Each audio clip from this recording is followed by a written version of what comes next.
né? Eu queria começar do começo mesmo. Vamos Eu sou a lá. filha mais nova de 12 filhos. 12. 12 filhos, Glória. mesmo pai, mesma mãe. Né? Um pai e uma mãe super ocupados para criar filhos. Eles eram extremamente católicos, aquela família que faz o terço em casa, que todo domingo está na igreja todo dia e tal. Por que eu gosto muito de falar, de começar por esse ponto? Porque a gente vive numa era de que a ferida da rejeição ela é muito presente. As pessoas são muito feridas por isso, seja uma rejeição de uma mãe, uma rejeição de um pai, uma rejeição de um relacionamento. Então, eu não entendia o que eu passei minha vida inteira com muita liberdade. Eu não tinha limite para nada, eu tinha condições para todas as coisas que eu fazia, e eu fazia tudo que eu bem entendia. E isso me trouxe consequências muito grandes. É porque seu pai e sua mãe não ligavam para você ou lhe rejeitavam? Não. Eu acredito que eles davam o melhor que ele podia, mas eles tinham muita coisa para fazer. Era muita gente dentro de uma casa, eram muitas vidas para controlar. E quando chegou a minha vez, ninguém tinha mais paciência. Você é a mais nova. Eu sou a mais mais nova. nova. Ninguém tinha mais paciência. Então, assim, deixa, né? Vai, faz. Né? Eu cheguei numa época que as coisas estavam melhores financeiramente falando, né? Que eles vieram do interior com 9 filhos, se firmaram aqui na capital, nasceram os últimos, e eu sou a última. Então, era colégio particular, era carro, eram todas as coisas. Era muito mais fácil eles darem a mim o que não conseguiam dar aos meus outros irmãos. Só que aí isso me trouxe uma falta de limite. E uma falta de limite para uma criança, para um adolescente, para um jovem, traz consequências, e poderiam ter trazido consequências muito maiores, como droga, como luxúria, como libertinagem, como várias outras coisas, que graças a Deus, Deus me livrou de muitas delas. Mas eu tive muitas coisas que eu tive que pagar o preço da minha inconsequência, da minha liberdade. Por que eu falo isso? Porque os pais e mães que estão assistindo, dar tudo para o seu filho não é dar a condição melhor, não é dar o melhor celular, não é dar seu tempo, é dar sua atenção, dar tudo para um filho, é dar qualidade, é observar o que ele está fazendo, é dar limite. Eu não tive esse limite, eu paguei um preço alto por isso, e eu não culpo meus pais mais por isso. Teve um tempo que eu culpava porque eu me colocava no lugar de vítima, era mais fácil. Você vitimizar alguém, culpar alguém, dizer assim, coitada de mim, eu fui a pobre menina rica, que não era rica financeiramente, mas era rica de toda a estrutura que podia ao redor. E eu fazia o que eu bem entendia porque alguém ia cobrir minha consequência. E eu não estou falando de muito tempo, não. Estou falando de pouco tempo atrás. Eu fazia o que eu bem entendia porque alguém passava a mão.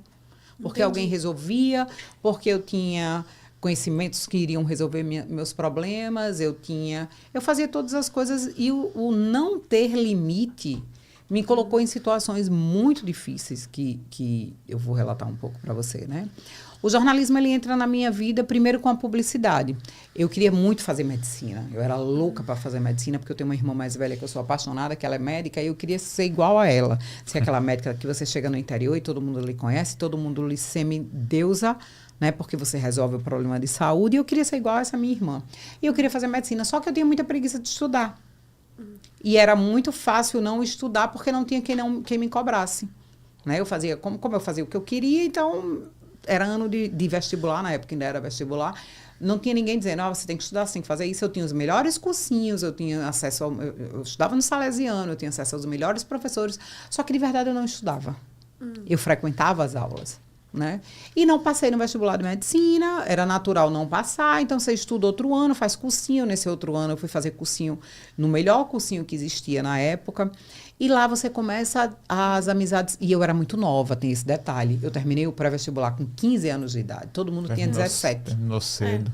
Eu era muito nova, então eu era mais inconsequente ainda, porque eu estava no meio de meninas de 17 anos que já tinham relações sexuais, que já tinham seus namoradinhos, e eu era uma menina ali que olhava para isso e fazia, não, eu não quero isso não. Tipo, não porque eu fosse mais santa, mais pura, mas é porque eu não estava com maturidade para isso, né?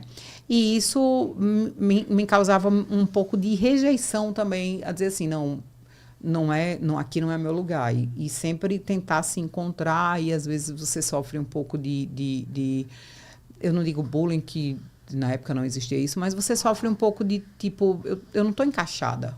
Né? É verdade. Tentar se encaixar numa situação. E fui, daí não passei no segundo vestibular de medicina, eu disse, eu vou fazer publicidade, que era mais fácil. Tinha publicidade na UNP e fui fazer publicidade. eu comecei a frequentar a aula de publicidade, né? Como eu aprendia muito rápido com a explicação do professor, eu assistia a aula e depois eu ia para o mundo. Ia para o mundo mesmo de verdade. Farrear, brincar e tal. Acontecer, a gente tinha festa de quarta a domingo, né? Então, só chegava em casa cedo na segunda e na terça. Nos outros dias, você estava em algum lugar. E ninguém me perguntava onde eu estava. Minha mãe já era de idade, ela me teve com 44, então quando eu estava com 20, ela já estava com 64. Ela não estava nem aí para onde eu estava, coitada, né? Cansada, ela tinha que dormir. No máximo, ela abriu o portão em silêncio para que meu pai não visse a hora que eu estava chegando. Aí, daí, com 20 anos de idade, eu fui fazer uma campanha política no interior e conheci o pai dos meus filhos. Ele estava dentro de um relacionamento de uma mulher que ele tinha 3 filhos com ela. E eu vi a briga dos dois, da separação dos dois. Num dia, num sábado, numa quarta-feira, eu comecei a namorar com esse homem. E foi uma história muito de inconsequência. De tipo, mas ele acabou de separar. Você não tem consequência. Eu não tinha consequência nenhuma. De tipo, ela é a mãe das filhas dele, ela tem filhas com ele. Eu não estava nem aí. Eu queria saber se eu estava me divertindo. Né? Se ele estava me fazendo bem, eu tinha 20 anos de idade, eu pedi até perdão a ela já, graças a Deus, a gente se dá super bem. Mas eu escolhi aquela situação e terminei me casando. 3 anos depois eu tive o meu primeiro filho, que foi maravilhoso, que eu costumo dizer que é o filho de Betseba e de Salomão, quando eles tiveram, né, e Davi tiveram um filho, né, que o filho que poderia ser uma maldição virou uma grande bênção. Meu filho é incrível, é um menino maravilhoso, né, não tenho do que reclamar dos meus filhos. Mas era mais ou menos isso, né, quando eu entendi. E tive o primeiro filho e eu não aguentava mais morar naquele interior. Era muito pequeno. Amo a cidade, amo até hoje Apodi, é um lugar incrível. Amo aquelas pessoas, amo tudo. Mas eu não conseguia morar porque não encaixava.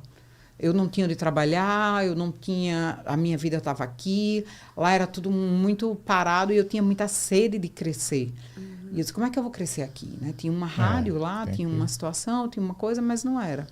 Aí eu olhei para o meu então marido na época e disse, eu estou indo embora para Natal. Se você for comigo, ótimo. Se você não for, a gente fica por aqui. Ele disse, não, eu vou com você. E nisso, eu sofria muita traição. Eu fui traída desde o começo. Do mesmo jeito que ele traiu a outra, ele me traía. Eu também. Aí vivia aquela história, vai, separa, volta e tal. E eu disse, eu vou embora para Natal. Vim embora para Natal e, por incrível que pareça, eu vim morar nessa casa vizinho aqui a vocês. Vizinho onde a gente está fazendo o podcast, né? Porque tudo muito pequeno. Vim morar nessa casa e tal, e quando eu cheguei eu descobri que eu estava grávida. Eita, segunda filha. Segunda filha, que é a minha segunda filha, né? Eu disse, gente, eu vim para trabalhar, eu vim para crescer, e como é que pode? Eu estou grávida, tenho um filho de 2 anos e agora eu tenho uma outra gravidez. O primeiro menino, que foi extremamente planejado, você queria e tal,